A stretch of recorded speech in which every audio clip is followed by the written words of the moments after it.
오직 예수님,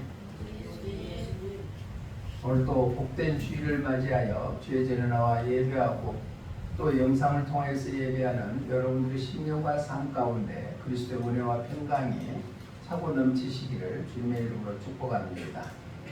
오늘 저는 요한계시록 22장 8절로 12절 말씀을 통하여서 계시록의 최후의 강조라는 제목으로 하나님께서 주시는 말씀을 나누고자 합니다. 마지막은 항상 강조가 되죠. 그런데 계시록이 그만큼 중요하다는 것을, 필요하다는 것을 강조하는 것이 바로 최후의 오늘 말씀입니다. 자, 우리가 말씀을 통해서 쭉 들었는데 20장부터 22장 5절까지는 천년왕국에 대해서, 하나님의 나라에 대해서, 새 예루살렘에 대해서 다 천국이라는 의미를 나타내고 있는데 말씀을 들었고, 22장 6절로 7절 말씀을 통하여서 계시록의 특징에 대해서 말씀을 드렸는데, 오늘 본문 8절로 12절 말씀을 통하여서 계시록이 마지막 때 중요하다는 것이 무엇인가를 말씀을 통해서 함께 은혜를 나누고자 합니다. 미래가 약속되어 있는 사람들은 지금은 당장 힘들고 어렵더라도 그 삶이 낙심되지 않습니다. 우리가 일상 살할 때 여러 가지로 얽히는 것도 있고 마음대로 되지 않는 것도 있고 병든 것도 있고 또한 가난에 찌들 때도 있지만은 우리가 장차 가야 될 천국의 모습을 바라보고 살아가는 그리스도인들에게는 새 소망이 있게 될 줄로 믿습니다. 그러면은 계시록의 최후에 강조하는 점이 무엇인가? 첫 번째는 오직 하나님과 예수님께만 경배해라, 예배해라 라고 말씀하고 있습니다. 오늘 본문 9절 말씀 한번 함께 읽어봅니다. 시작. 그가 내가 말하기를 나는 너와 내 형제 선지자들과 또 이 두루마리의 말을 지키는 자들과 함께 된 종이니 그리하지 말고 하나님께 경배하라 하더라. 아멘. 하나님께 경배하라. 마지막 계시록 우리가 천국에 가면은 하나님께만 경배하는 삶을 살아간다. 그러면 오늘 사도 요한이 계시록을 기도할 때 천사가 자기를 도와주는 걸 보고 8절의 말씀에 보니까 천사에게 경배하려고 요한이 했는데, 그러니까 천사가 하는 얘기가 아니다, 하나님께만 경배해라 라고 천사가 일러줍니다. 우리가 하나님께만 오직 예배하는 삶을 살아가는 것이 마지막을 살아가는 우리들의 삶이고 또 장차 천국에 가서 해야 될 일인 줄로 믿습니다. 우리 경배라는 것은 성경의 원어의 뜻을 보니까 예배하다, 최고의 경의를 표하다, 또 섬기다 라는 의미를 나타내고 있는데, 구원받은 우리들은 오직 삼위일체 하나님만 최고로 섬기고 경의를 표하고 예배하는 것, 이게 중요하다. 성경 곳곳에서는 예수님을 아는 자, 구원받는 자들은 하나님께 예배하라고 합니다. 그러면 성경의 가장 마지막인 계시록의 결론에서도 하나님께만 예배해라. 우리가 이미 공부를 했지만 계시록 1장 4절로 8절 말씀에 보면 하나님께 영광과 찬양을 돌려드리라 라고 말씀하고 있습니다. 우리 요한계시록 1장 4절로 8절 한번 읽어봅니다. 시작. 요한은 아시아에 있는 7교회에 편지하노니 이제도 계시고 전에도 계셨고 장차 오실 이시며 그의 보좌 앞에 있는 7명과 또 충성된 증인으로 죽은 자들 가운데서 건져나시고 땅의 임금들의 머리가 되신 예수 그리스도로 말미암아 은혜와 평강이 너희에게 있기를 원하노라. 우리를 사랑하사 그의 피로 우리 죄에서 우리를 해방하시고 그의 아버지 하나님을 위하여 오늘 나라와 제사장으로 삼으신 그에게 영광과 능력이 세세토록 있기를 원하노라. 아멘. 볼지어다 그가 구름을 타고 오시리라. 각 사람의 눈이 그를 보겠고 그를 찌른 자도 볼 것이요 땅에 있는 모든 족속이 그로 말미암아 애고가리니 그러하리라. 아멘. 주 하나님이 이르시되 나는 알파와 오메가라. 이제도 있고 전에도 있었고 장차 올 자요 전능한 자라 하시더라. 아멘. 우리는 마지막 때가 되면은 요한계시록 기록하는 서두에서 바로 영광과 능력이 있으신 분을 찬양하고 경배해라 라고 말씀하고 있습니다. 전에도 계셨고 장차에도 계실 것이고 살아계신 분이 그분이기 때문에 그런다. 요한계시록에 이제 4장에 보면은 천상 하늘나라에 대해서 기록되어 있는데 거기서 4장, 5장, 7장, 14장에서도 오직 하나님만 경배하라고 강조하고 있습니다. 우리가 마지막 때 계시록의 가장 최후의 강조점은 하나님께 예배해라. 그러면은 어떤 자가 천국에 가서도 하나님께 예배 잘할까요? 이 세상 살면서 예배의 중요성을 깨닫고 예배하는 자가 천국에 가서도 예배하는 자가 될 줄로 믿습니다. 이게 완전한 예루살렘, 완전한 새 예루살렘, 천년 왕국, 거기서 예배만이 하나님께 영광 돌리는 삶을 살아가기 때문에 우리가 일상 살 때도 오직 예배 중심의 삶을 살아가는 우리 모두가 되시기를 주님의 이름으로 축복합니다. 찬송가 77장 1절 가사에 보니까 이런 가사가 있습니다. 시작. 거룩하신 하나님, 전능하신 하나님, 우주 만물을 창조하신 살아계신 하나님, 아름다운 세상에 살게 하시니 거룩하신 하나님께 경배 찬양합니다. 우리의 고백이 이런 고백 맞습니까? 거룩하신 하나님, 살아계신 하나님. 다시 한번 띄워줘봐요. 우주 만물을 창조하신 하나님, 아름다운 세상에 살게 하시니 거룩하신 하나님께 우리가 경배 찬양합니다. 나 같은 죄인을 구원해 주시는 그 하나님께, 나같이 죽을 수밖에 없는 자를 살려주시는 그분께, 옛사람이 벗어버리고 새사람으로 거듭나게끔 해주시는 그분께 우리는 경배하고 찬양하는 삶을 살아가는 것이 우리의 예배자의 삶인 줄로 믿습니다. 예배에 성공하는 자는 인생에 성공한다. 예배는 사람에게 보이려고 드리는 것이 아니라 살아계신 하나님께 우리가 구원받은 은혜에 감사와 감격이 대동되는 것이 바로 우리의 예배인 줄로 믿습니다. 세상이 어지럽죠. 그런데 일대일수록 우리는 예배의 중요성을 깨닫고 살아야 됩니다.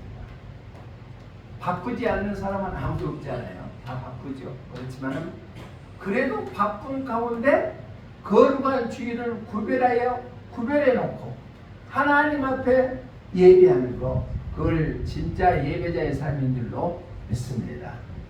지금 세상이 예배가 흐려져 버리는 시대에 살고 있습니다.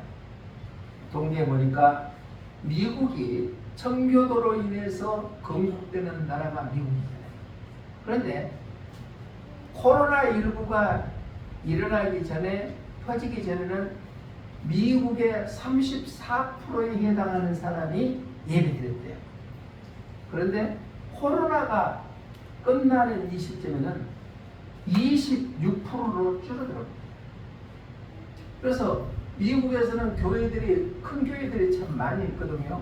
그런데 성도들이 줄어들고 그러다 보니까 그 넓은 교회 부지에 효용가치가 없으니까 이제 집 없는 자들을 위해서 그 땅 일부를 교회 부지를 줘가지고 거기에 서민 아파트를 짓는다는 기사를 봤습니다. 우리가 아무리 세상이 변한다 할지라도 우리는 예배의 중요성을 깨닫고 예배자가 되어서 우리가 가야 될 천국에서 예배로 승리하는 우리 모두가 되시기를 주님의 이름으로 축복합니다.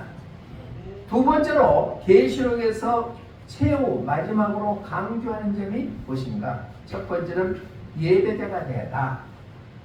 하나님께만 예배하는 자가 되어라. 두 번째는 예언의 말씀, 즉 계시록을 임봉하지 말아라. 임봉하지 말라는 것은 펼쳐내라는 것입니다. 펼쳐내라. 그러니까 바른 예배자, 바른 삶을 어떻게 사는 것인가? 우리가 아무리 하나님의 말씀인 성경을 내가 달달달 외우고 날마다 하나님의 말씀을 묵상하고 날마다 기도한다 할지라도 하나님의 뜻이 무엇인가를 알지 못하고 그 말씀대로 살지 못하면 우리의 삶은 아무 필요 없다는 거예요. 아무리 우리가 하나님의 말씀을 한 장 뱉기 묵상하지 아니하고 그러더라도 우리는 하나님의 말씀대로 행해 지켜나가는 것이 중요하다. 그래서 바른 삶은 계시록을 전파하는 삶을 살아야 된다. 우리 본문 10절 한번 읽어봅니다. 시작. 또 내게 말하되 이 두루마리의 예언의 말씀을 임봉하지 말라. 때가 가까우니라. 아멘. 여기서 작은 두루마리는 바로 계시록을 의미하고 넓은 뜻은 하나님의 말씀을 의미를 하고 있습니다. 그러니까 계시록 말씀이 임봉하지 마라. 이 말은 이제까지 그 비밀을 딱 숨겨놨어. 임봉에 보면 봉함을 했다는 얘기예요. 그런데 이제는 이제 마지막 때가 되니까 그것을 펼쳐갖고 많은 사람들에게 알게 해라 라는 의미를 나타내고 있습니다. 정말 재림이 임박해지고 있는 이 시점에서는 재림 때에 나타날 징조들과 계시록을 우리가 펼쳐야 된다. 마지막은 있다는 얘기입니다. 제가 강조했죠. 우리 인간은 인류의 종말이 있고 개인적인 종말이 있다고 했어요. 근데 개인적인 종말은 내가 늙어서 병들어서 또한 사고로 생을 마지막을 맞이하는 것이 개인적인 종말이에요. 그런데 인류의 종말은 예수님이 재림할 때, 재림하는 그 순간에 모든 인류들이 다 죽습니다. 살아남을 사람이 아무도 없습니다. 그게 인류의 종말이거든요.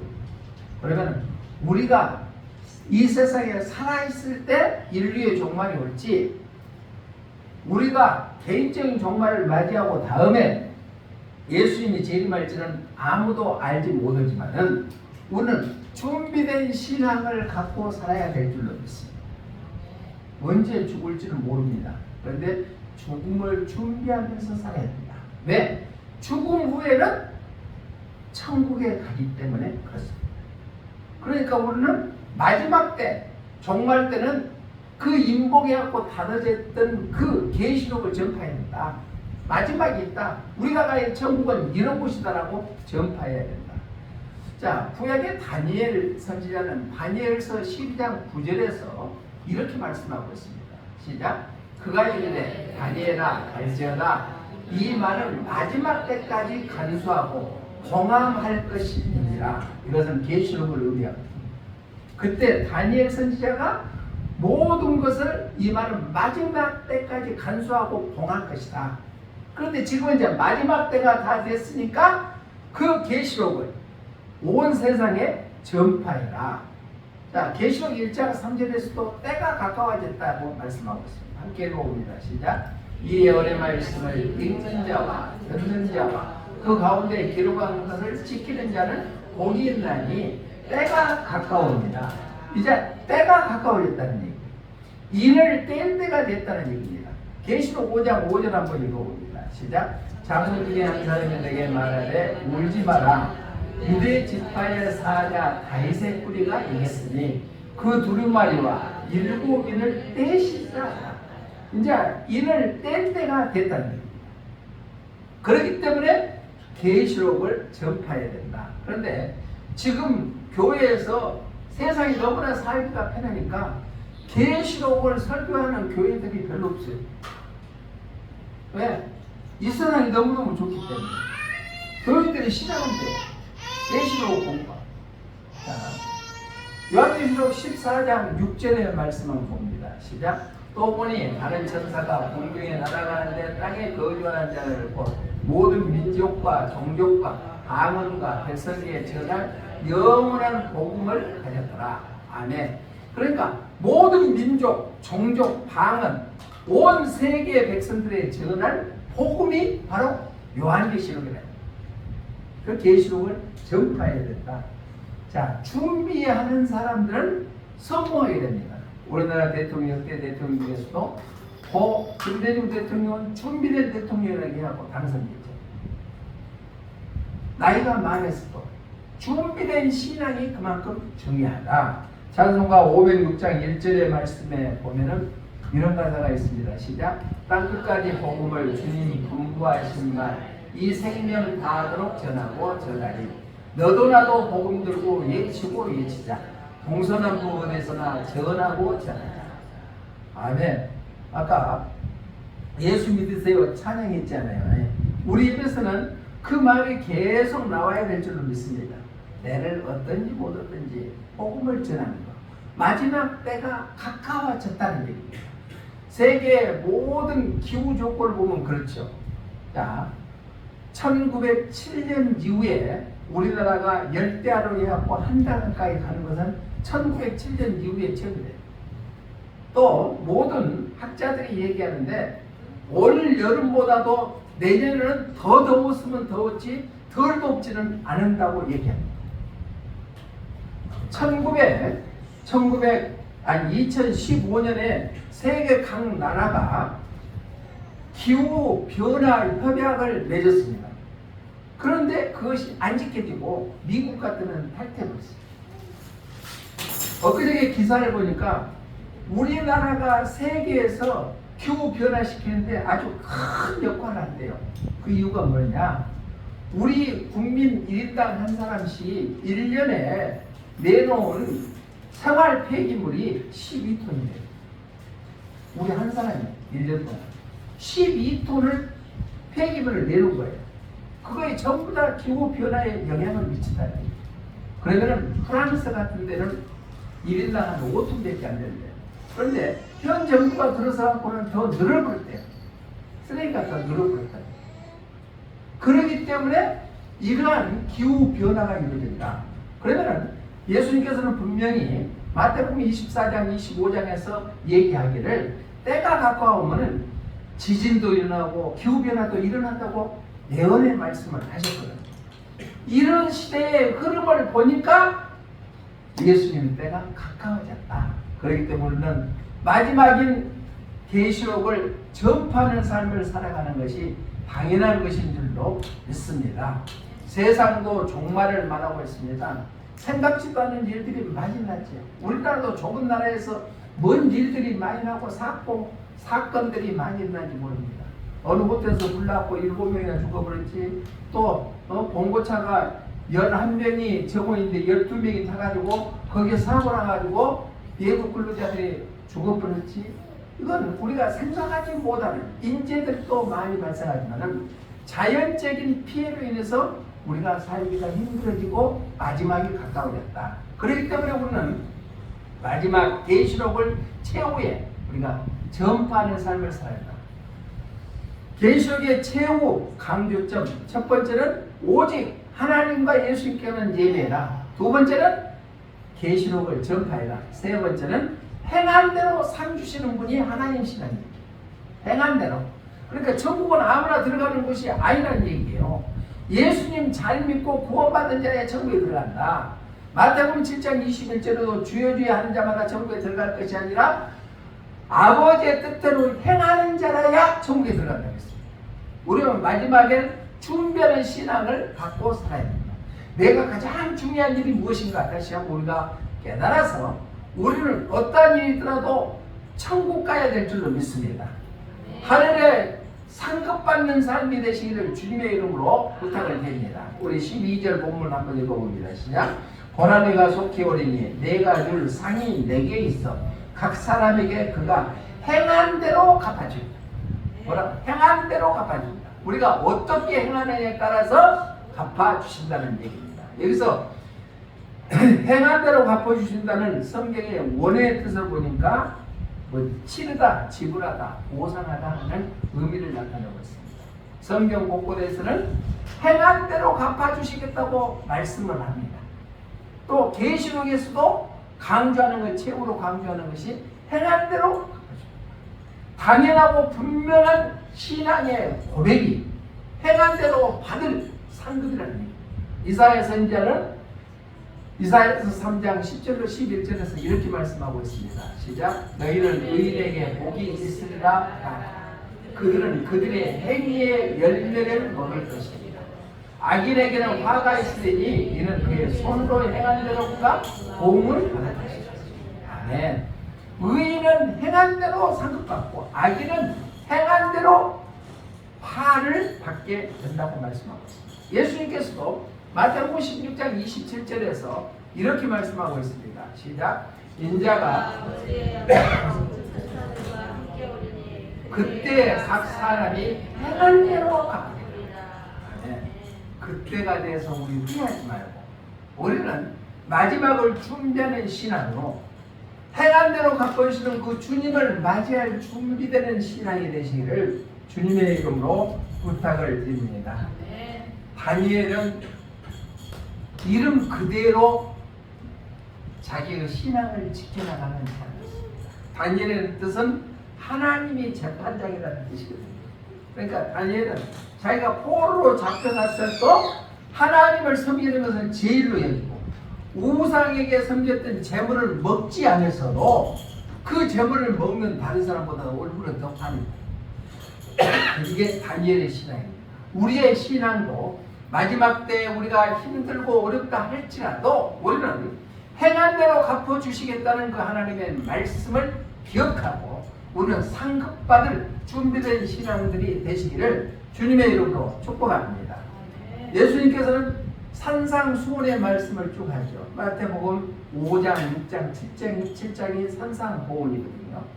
마지막에 결론적으로 7장에 가고 하는 말씀이 18절로 19절에서 이렇게 말씀하고 있습니다. 시작.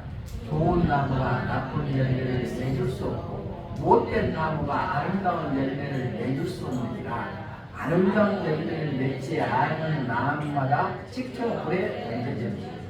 예수님이 산상수훈하면서 마지막에 지금 강조하는 거예요. 좋은 나무가 나쁜 열매를 내줄 수가 없고 못된 나무가 아름다운 열매를 내줄 수 없다. 우리 자녀들을 위해서 기도 많이 하죠. 자녀들이 공부 잘하는 것 좋습니다. 그러나 사람되게 살아가는 것이 더 중요하죠. 믿음을 지키고 살아가는 것이 가장 복된 자녀이기를 믿습니다. 그런데 부모들이 자녀들이 잘 되기를 원하면서 부모의 신앙을 망가뜨려버리는 부모들이 있다는 거예요. 왜? 좋은 나무에서 좋은 열매를 내줄 수 있다는 거예요. 부모의 신앙을 자녀들이 그대로 닮아간다는 사실입니다. 그렇기 때문에 우리는 자녀들이 잘 되기를 원한다면 부모들이 상 주실 분, 갚아주시는 그분을 기억하고 살아야 될 줄로 믿습니다. 그러면 자녀들 할 길이 열려지게 될 줄을 믿습니다. 전번에 원종수 권사님 간증 잠깐 영상으로 보여드렸잖아요. 심는 대로 거두게 될 줄로 믿습니다. 이게 행한 대로 갚아주신다는 거예요.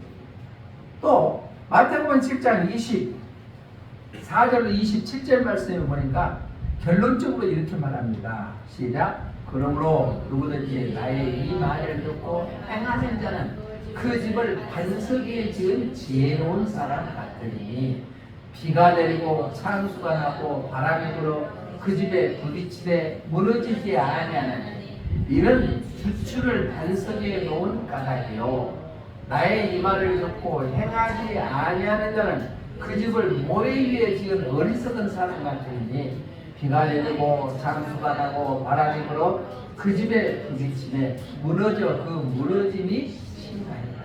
아멘. 그러니까 지혜로운 자는 말씀대로 사는 자, 어리석은 자는 말씀대로 살지 아니하는 자를 예수님께서는 산상수훈에서 직접 말씀해주고 있습니다. 그러면서 지혜로운 자는 말씀을 행하는 자다. 그렇기 때문에 반석 위에 집을 지은 같이 비유로 아주 적절하게 표현해서 예수님 말씀해주고 있습니다. 그러나 이를 행하지 아니하는 자는 어리석은 자인데 바로 모래 위에 집을 지은 것 같다. 그래서 비바람이 치면은 모래 위에 집은 다 쓰러져 버린 것처럼 모든 것이 다 헛것이 되어버렸다. 그런데 많은 사람들이 그렇죠. 마지막 때를 경험해 보지 않았기 때문에 그 하나님의 심판에 대해서 전혀 감각 없이 살아가는데, 우리는 계시록을 공부함으로 말미암아 우리가 계시록 최후의 강조하는 점을 다시 한번 상기해서 준비된 신앙으로 무장하시기를 주님의 이름으로 부탁을 드립니다. 말씀을 정리합니다. 계시록의 최후 강조점, 첫 번째는 오직 하나님과 예수님께만 예배해라. 두 번째는 바로 계시록을 전파해라. 세 번째는 행한 대로 상 주시는 분인 것을 각인하고 살아라. 우리가 장차갈 천국의 모습인 줄로 믿습니다. 그러면 마지막을 준비하고 있는 우리의 이 시점에서도 이러한 신앙으로 무장한다면 살아계신 하나님께서 우리의 모든 삶을 함께 해주시고 인도해 주시게 될 줄로 믿습니다. 그러한 사람들이 되시기를 주님의 이름으로 축원합니다. 기도하겠습니다. 좋으신 하나님 감사합니다. 오늘 주시는 말씀을 통하여서 구원받은 하나님의 자녀로서 참된 예배자가 되게 하여 주시고, 또한 마지막이 가까워졌다는 것을 계시록을 전파하는 삶이 되게 하여 주시고, 행한 대로 상 주시는 분이 하나님이시라는 것을 깨달아 준비된 신앙으로 무장하여 우리가 장차갈 천국을 소망하며 살아가게 하여 주시옵소서. 힘들 때마다 나의 힘이 되신 여호와여, 내가 주님을 사랑한다는 고백이 우리에게 있게 하여 주시옵소서. 다시 오실 예수님 이름으로 기도드리옵나이다. 아멘.